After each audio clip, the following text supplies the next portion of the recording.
Bismillahirrahmanirrahim. Assalamualaikum warahmatullahi wabarakatuh. Alhamdulillahilladzi nahmaduhu wa nasta'inuhu wa nastaghfiruh wa na'udzu billahi min syururi anfusina wa min sayyiati a'malina. May yahdihillahu fala mudhillalah wa may yudlilhu fala hadiyalah. Asyhadu an la ilaha illallah wahdahu la syarikalah wa asyhadu anna Muhammadan abduhu wa rasuluhu la nabiyya wa la rasula ba'dah. Fa inna asdaqal hadithi kitabullah wa khairul hadi hadi Muhammadin sallallahu alaihi wasallam wa syarrul umuri muhdatsatuha fa inna kulla muhdatsatin bid'ah wa kulla bid'atin dhalalah wa kulla dhalalatin finnar amma ba'd. Ayul ikhwah hafizakumullah. Alhamdulillah untuk kedua kalinya kita akan melanjutkan seri kajian tadabbur Al-Qur'anul Karim, di mana pada pertemuan yang pertama kita sudah menyampaikan pembukaan berkenaan dengan surat An-Naba. Maka pada kesempatan kali ini kita akan melanjutkan dan kita akan mulai masuk ke dalam ayat yang pertama. Begitu juga nanti ayat yang kedua. Dalam ayat ini ataupun dalam surat ini sebagaimana juga sudah disampaikan bahwa Allah memulainya dengan pertanyaan. Allah Subhanahu wa taala berfirman, A'udzubillahi minasyaitonirrajim. Bismillahirrahmanirrahim. Amma yatasaalun. Tentang apa mereka saling bertanya. Alikhwa hafizakumullah. Di sini adalah pertanyaan dari Allah Subhanahu wa taala yang disampaikan kepada Nabi Muhammad sallallahu alaihi wasallam tentang apa orang-orang musyrikin Quraisy. Mereka saling bertanya-tanya. Alikhwa hafizakumullah. Yang kemudian juga alikhwah, ada juga yang menyatakan bahwasannya ayat yang pertama merupakan pertanyaan, kemudian ayat yang kedua adalah jawaban. Amma yatasaalun 'anin naba'il 'azim. Tentang apa mereka saling bertanya? Yaitu adalah tentang berita yang begitu besar. Sebelum kita sampaikan ayat yang kedua, yaitu berkenaan dengan An-Naba Al-Azim, maka kita akan mengambil faidah dari ayat yang pertama ketika Allah Subhanahu wa taala menyatakan amma yatasaalun. Tentang apa mereka saling bertanya-tanya. Ayo ikhwah hafizakumullah, ketahuilah bahwasannya Allah Subhanahu wa taala menyebutkan beberapa jenis pertanyaan di dalam Al-Qur'anul Karim. Di antaranya ada jenis pertanyaan yang memang ditujukan adalah untuk mendapatkan ilmu. Jadi kita bertanya adalah untuk belajar, untuk menggali pengetahuan darinya. Sebagaimana Allah Subhanahu wa taala berfirman, "Fas'alu ahla dzikri in kuntum la ta'lamun." Bertanyalah kepada orang yang berilmu, kepada ahlu zikir, pada ahli Quran, pada orang-orang yang berilmu, pada para ulama, jika kalian tidak mengetahui. Maka kita bertanya untuk mendapatkan ilmu. Tapi ada juga dalam Al-Quran Allah menyebut pertanyaan itu adalah saat hisab. Allah berfirman, "Fawarabbika lanas'alannahum ajma'in amma kanu ya'malun." Demi Tuhanmu wahai Muhammad sallallahu alaihi wasallam, bahwa kami, kata Allah, benar-benar akan menanyai mereka semuanya tentang apa yang mereka kerjakan. Ada juga pertanyaan yang disebutkan di dalam Al-Quran yang ternyata kandungannya ataupun isinya adalah permohonan. Sebagaimana Allah menyatakan, wa idza sa'alaka ibadi anni fa inni qarib. Jika hambaku bertanya kepadamu tentangku, maka sungguhnya aku ini dekat. Ya alikhwajakallah, ada juga nanti jenis pertanyaan itu adalah pertanyaan meminta fatwa, ya, seperti meminta fatwa, meminta jawaban dari sebuah permasalahan contohnya. Dan ini banyak disebutkan di dalam Al-Qur'anul Karim. Contohnya Allah menyatakan, yas'alunaka 'anil mahid. Mereka bertanya kepadamu tentang haid. Kemudian Allah menjawabnya, qul huwa adza, katakanlah bahwa dia adalah penyakit. Yas'alunaka 'anil ahillah. Mereka bertanya kepadamu wahai Muhammad sallallahu alaihi wasallam tentang hilal. Yas'alunaka 'anil syahril harami qitalin fi. Mereka bertanya kepadamu tentang bulan haram, boleh enggak berperang di dalamnya? Yas'alunaka 'anil yatama. Mereka bertanya kepadamu tentang anak-anak yatim, apa perbuatan yang harus kita lakukan terhadap mereka? Dan banyak sekali ayat-ayat yang serupa dengan hal ini. Dan yang selanjutnya ada juga pertanyaan, akan tetapi isinya adalah pengingkaran, penolakan, ataupun menunjukkan sikap membantah dan ngeyel. Inilah contohnya dalam surat An-Naba. Amma yatasaalun. Tentang apa mereka saling bertanya-tanya? Orang-orang kafir itu mempertanyakan apa? Nah, yang semestinya kalau kita bagi orang-orang yang beriman, saat kita bertanya adalah agar kita mengetahui ilmu tentangnya dan kemudian agar kita kerjakan. Sebagaimana juga para sahabat radhiyallahu anhum ajma'in, mereka setiap kali bertanya kepada Rasulullah sallallahu alaihi wasallam bukan sekedar untuk mengumpulkan maklumat, bukan sekedar untuk menambah wawasan, akan tetapi agar mereka bisa mengerjakannya. Contoh lain, pertanyaan pengingkaran, pertanyaan ngeyel, pertanyaan yang menunjukkan pembangkangan. Itu adalah pertanyaan tentang diangkatnya Tolut sebagai raja pada waktu itu. Kemudian juga pertanyaan orang-orang kafir, kenapa Al-Quran itu tidak diturunkan kepada seseorang yang memiliki kedudukan yang tinggi, kemudian harta yang banyak. Juga pertanyaan di antara mereka itu, kenapa Rasul itu tidak diutus dari kalangan malaikat? Ini semua adalah pertanyaan membantah ataupun membangkang. Jadi sebenarnya bukan bertanya akan tapi untuk mengingkari. Alaikum amma yatasaalun. Tentang apa orang-orang kafir itu saling bertanya-tanya. Nah, sebagai faidah juga bahwa di dalam Al-Qur'anul Karim ketika ada pertanyaan, terkadang juga ada jawaban. Nah, ketika ada jawaban di dalam Al-Quranul Karim, maka ada beberapa bentuk. Terkadang jawaban itu sesuai dengan pertanyaan. Contoh, Allah ataupun orang-orang pada zaman Rasulullah SAW itu mereka bertanya, yas'alunaka madza uhilla lahum. Mereka bertanya kepadamu wahai Muhammad SAW tentang apa yang dihalalkan bagi mereka. Maka Allah menjawab, qul uhilla lakumut thayyibat. Katakan bahwa yang dihalalkan bagi mereka adalah perkara yang baik. Kemudian juga dilanjutkan ya dalam surat Al-Maidah ayat yang keempat contohnya. Jadi yang pertama, jawaban sesuai dengan pertanyaan. Yang kedua, terkadang juga Allah memberikan jawaban akan tetapi tidak sama dengan pertanyaan. Maksudnya sebaiknya ataupun selayaknya orang yang bertanya itu bertanya tentang ini, bukan itu gitu. Sebagai contoh, ya Fir'aun itu menyatakan qala Fir'aun wa ma rabbul alamin. Fir'aun itu bertanya, apa sih Tuhan semesta alam itu? Siapa dia? Bagaimana bentuknya? Gitu ya? Ataupun juga bagaimana jenisnya? Ternyata Allah menjawab, bukan seperti yang ditanyakan oleh Fir'aun. Dan pertanyaan Fir'aun itu adalah pertanyaan yang tidak boleh ditanyakan oleh kita. Ya, bagaimananya itu? Sehingga Allah menyatakan, qala rabbus samawati wal ardi wa ma bainahuma in kuntum muqinin. Katakanlah bahwa Allah itu, Tuhan semesta alam itu adalah Rabb yang menciptakan langit dan bumi dan apa-apa yang ada di antara keduanya jika kalian adalah termasuk orang-orang yang yakin. Yang ketiga, terkadang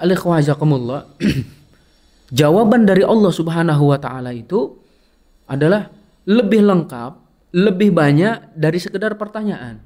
Anggaplah pertanyaannya satu, tapi jawabannya bisa dua bahkan lebih.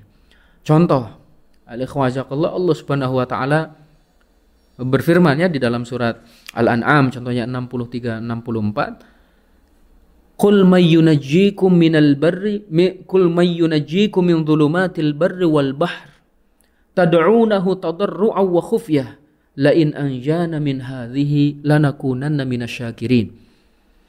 Katakan wahai Muhammad sallallahu alaihi wasallam, siapa yang menyelamatkan kalian dari kegelapan daratan, kemudian juga lautan, di mana kalian berdoa kepada Allah dengan merendah hati, dengan suara yang lirih. Seandainya Allah menyelamatkan kami dari malapetaka ini, malapetaka yang ada di daratan, malapetaka yang ada di lautan, lanakunanna minasyakirin. Maka kami akan menjadi orang-orang yang bersyukur. Jawaban dari Allah Subhanahu wa taala, qulillahu yunajjikum minha wa min kulli karbin thumma antum tusyrikun. Katakan bahwasanya yang menyelamatkan kalian dari kegelapan di lautan, di daratan, dari malapetaka di daratan dan di lautan itu adalah Allah. Kemudian dari seluruh bentuk kesusahan pun yang menyelamatkan kalian adalah Allah. Akan tetapi kalian ternyata menyekutukannya. Contoh juga adalah ketika Nabi Musa ditanya, "Wa ma tilka biyaminika ya Musa?" Apa itu yang ada di tangan kananmu wahai Musa? Nabi Musa menyatakan, "Qala hiya 'asaya atawakka'u 'alaiha wa ahushu biha 'ala ghanami wa liya fiha ma'aribu ukhra." Apa itu yang ada di tangan kananmu wahai Musa? Karena Nabi Musa menyatakan, ini adalah tongkatku di mana aku bertumpu padanya. Kemudian aku merontokkan dedaunan untuk kambingku dan aku masih memiliki manfaat-manfaat yang lain dari tongkat ini. Jadi pertanyaannya satu, tapi jawabannya banyak. Ada juga alaihi terkadang satu pertanyaan yang ditujukan oleh orang-orang kafir contohnya, tapi kemudian jawabannya lebih simpel, jawabannya lebih pendek dari pertanyaannya. Contoh, Allah Subhanahu wa taala berfirman, "Wa idza tutla 'alaihim ayatuna bayyinat qala alladziina la yarjuna liqaa'ana a'ti biqur'anin ghairi hadza aw baddilhu qul ma yakunu li an ubaddilahu min tilqa'i nafsi in attabi'u illa ma yuha ilayya inni akhafu in asaitu rabbi adzaba yaumin azim." Apabila dibacakan kepada mereka ayat-ayat kami yang sangat jelas, berkatalah orang-orang yang tidak mengharapkan perjumpaan kami, datangkan kepada kami wahai Muhammad Al-Quran selain Al-Quran ini, atau gantilah dia. Maka jawabannya, katakan wahai Muhammad SAW, aku tidak mungkin menggantinya dengan kemauanku sendiri, karena sungguhnya aku hanya mengikuti apa yang telah diwahyukan kepadaku. Sungguhnya aku takut jika aku mendurhakai Tuhanku, azab pada hari yang begitu besar. Jadi Allah cukup meniadakan mengganti Al-Quran. Jadi aku ini kata Rasulullah tidak mungkin mengganti Al-Quran, apalagi membawa selain daripada Al-Quran ataupun mendatangkan selain daripada Al-Quran. Jadi cukup ditiadakan satu saja. Nah, ini adalah contoh pertanyaan dan juga jawaban, dan itu akan lebih luas lagi jika dibahas di dalam ilmu tafsir as-su'al wal jawab fil Qur'anil Karim. Contohnya itu akan banyak sekali kita mendapatkan manfaat di sana. Kita kembali ke pembahasan dalam surat An-Naba ini. Allah menyatakan amma yatasaalun, tentang apa sih orang-orang kafir itu saling bertanya, anin naba'il azim, yaitu tentang berita yang begitu besar. Berita yang begitu besar. An-Naba di sini disebutkan. Lalu apa sih bedanya antara An-Naba dengan Al-Khobar? Tapi sebelum kita sampaikan perbedaan An-Naba dengan Al-Khobar, para ulama memiliki dua pendapat berkenaan dengan ayat ini. Yang pertama, ayat pertama dan ayat yang kedua itu maknanya adalah sama-sama pertanyaan. Maksudnya, amma yatasaalun 'anin naba'il 'azim. Apakah mereka, tentang apa mereka saling bertanya-tanya? Apakah mereka bertanya-tanya tentang berita yang begitu besar? Jadi ini sama-sama pertanyaan dari orang-orang kafir.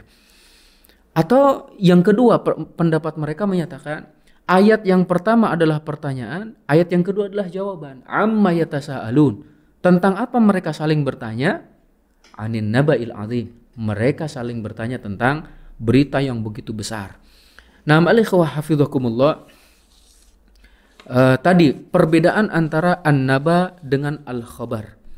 Para ulama ahli bahasa, mereka menyatakan bahwa An-Naba itu lebih penting, lebih besar, dan memiliki faidah yang begitu agung dibanding dengan sekedar khabar. Karenanya kisah para nabi, kisah umat-umat terdahulu, kisah tentang perkara-perkara yang gaib, maka Allah menyatakannya dengan naba, berbeda dengan khabar. Contoh ayat Al-Quran yang menyatakan tentang khabar. Allah Subhanahu wa taala berfirman berkenaan dengan kisah Nabi Musa, qala li ahlihim kuthu inni anastu naran la'alli atikum minha bi khabar au jadwatin minan nari la'allakum tastalun.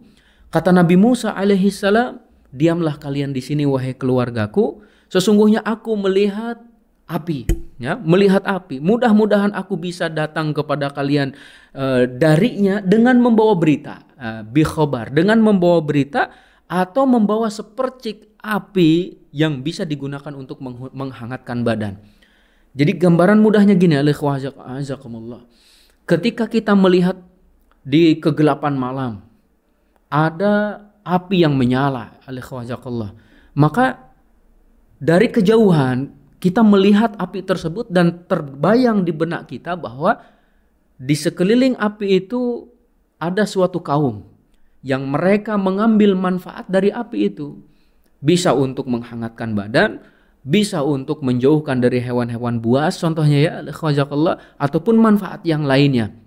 Sehingga tergambar dalam benak. Adapun berkenaan dengan naba, maka sebagian menyatakan naba disebutkan adalah karena sesuatu itu tidak ada gambaran sama sekali di benak kita. Contoh Allah berfirman, alam ya'tikum naba'ul ladzina kafaru min qablu fadhaqu wabala amrihim walahum adzabun alim. Belum datangkah kepada kalian naba, berita orang-orang sebelum kalian, yaitu orang-orang kafir sebelum kalian, sehingga mereka mendapatkan balasan dari perbuatan mereka. Ya, mereka merasakan azab yang begitu pedih. Berita-berita terdahulu, kisah umat-umat terdahulu, kalau tidak ada seseorang yang memberitakan, kita tidak akan mungkin tahu. Maka di sini yang memberitakan adalah Allah Subhanahu wa taala. Nah, maka dalam ayat ini pun anin naba'il azim, mereka bertanya-tanya tentang berita yang begitu besar. Nah, para ulama mereka berbeda pendapat berkenaan dengan makna an-naba dan semuanya benar. Inilah yang dinamakan dengan ikhtilafut tanawwu fi tafsir. Jadi ikhtilaf variatif dalam tafsir, semuanya bisa diambil. Ada di antara mereka yang menyatakan bahwa an-naba bermakna adalah Al-Quranul Karim. Nah, jadi tentang apa sih orang-orang kafir itu saling bertanya-tanya? Mereka bertanya-tanya tentang berita yang begitu besar, yaitu Al-Quranul Karim. Karena Allah berfirman, Qul huwa naba'un azim, antum anhu mu'ridun. Katakan wahai Muhammad SAW bahwa Al-Quran itu adalah berita yang begitu besar, berita yang begitu agung, di mana kalian berpaling darinya. Yang kedua, mereka juga berpendapat bahwa An-Naba Al-Azim itu adalah Nabi Muhammad SAW. Jadi yang mereka pertanyakan, yang mereka perselisihkan, mereka terus bertanya-tanya dengan pertanyaan membantah itu adalah tentang Nabi Muhammad SAW yang diturunkan kepadanya Al-Quranul Karim dan membawa berita-berita yang begitu besar. Rasulullah menyatakan, inni nadhirun lakum baina yaday azabin syadid. Sesungguhnya aku adalah pemberi peringatan bagi kalian di hadapan azab yang begitu keras.